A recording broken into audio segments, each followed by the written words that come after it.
जिंदगी में किसी का साथ ही काफी है, कंधे पर किसी का हाथ ही काफी है। दूर हो या पास क्या फर्क पड़ता है, अनमोल रिश्तों में बस एहसास ही काफी है। इसी से जुड़ी हुई एक दर्द भरी कहानी को मैं सुनाने जा रहा हूँ। वीडियो स्किप नहीं करना, पूरी वीडियो देखना और मेरे यूट्यूब चैनल मिस स्टोरीज को सब्सक्राइब ज़रूर करना। पति पत्नी का सच्चा प्यार क्या होता है, वीडियो स्किप नहीं करना दोस्तों। बहुत ही इंटरेस्टिंग कहानी है कि एक आदमी ने एक बहुत ही खूबसूरत लड़की से शादी की। शादी के बाद दोनों की ज़िंदगी बहुत प्यार से गुजर रही थी। वह उसे बहुत चाहता था और उसकी खूबसूरती की हमेशा तारीफ किया करता था।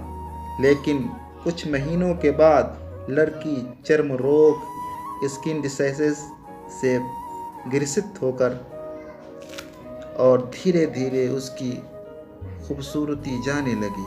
खुद को इस तरह देख उसके मन में डर समाने लगा कि पति उससे नफरत करने लगेगा और वह उससे नफरत बर्दाश्त नहीं कर पाएगी। इस बीच एक दिन पति को किसी काम से शहर से बाहर जाना पड़ा। काम ख़त्म कर जब वह घर वापस लौट रहा था, उसका एक्सीडेंट हो गया। एक्सीडेंट में उसने अपनी दोनों आंखें खो दी, लेकिन उसके बावजूद भी उन दोनों की ज़िंदगी सामान्य तरीके से आगे बढ़ती रही। समय गुजरता रहा और अपने चर्म रोग के कारण लड़की ने अपनी खूबसूरती पूरी तरह गंवा दी। वह बदसूरत हो गई, लेकिन अंधे पति को इस बारे में कुछ भी पता नहीं था, इसलिए उसका उनके खुशहाल विवाहित जीवन पर कोई प्रभाव नहीं पड़ा। वह उसे उसी तरह प्यार करता था। एक दिन उस लड़की की मौत हो गई। दुखी था, पति अब अकेला रह गया था। वह बहुत दुखी था। वह उस शहर को छोड़कर जाना चाहता था। उसने अंतिम संस्कार की सारी प्रक्रिया विधि पूर्ण की और शहर छोड़कर जाने लगा।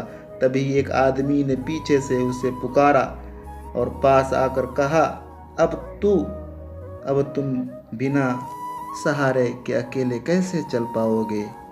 इतने साल तो तुम्हारी पत्नी तुम्हारी मदद किया करती थी।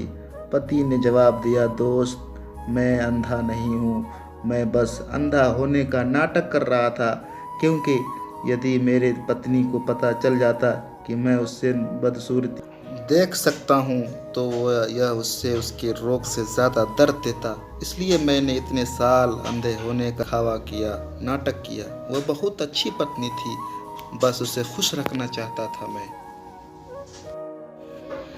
सीख, खुश रहने के लिए हमें भी एक दूसरे की कमियों के प्रति आंखें बंद कर लेनी चाहिए और उन कमियों को नज़रअंदाज करना चाहिए।